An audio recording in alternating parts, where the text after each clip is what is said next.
এক ছোট সমুদ্রপরী শিশু প্রচণ্ড ঢেউয়ের সঙ্গে ভেসে এসে তীরে উঠে পড়ে।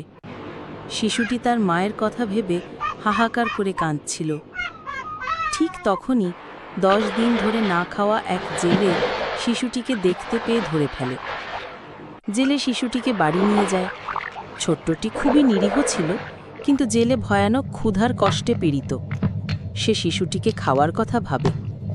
রান্না করার জন্য সে ছুরি কিনতে বাজারে রওনা হয়। এদিকে শিশুটির মা চারদিকে খুঁজে বেড়ায়, কিন্তু কোথাও সন্তানকে না দেখে বুক ভাঙা কান্নায় ভেঙে পড়ে। তখনই এক দয়ালু হাতি তাকে কাঁদতে দেখে থেমে যায়। মা সবকিছু হাতিটিকে বলে দেয়। হাতি তাকে প্রতিশ্রুতি দেয় এবং সঙ্গে সঙ্গে খুঁজে বেরিয়ে পড়ে। হাতি অবশেষে শিশুটিকে খুঁজে পায় এবং নিজের সুরে তুলে নিয়ে আসে। তারপর সে শিশুটিকে মায়ের হাতে তুলে দেয়। সন্তানকে দেখে মায়ের চোখে অশ্রুধারা নামে। কিন্তু তুমি এখনো সেই দয়ালু হাতির জন্য একটা লাইক আর সাবস্ক্রাইব করনি। Elephant heart.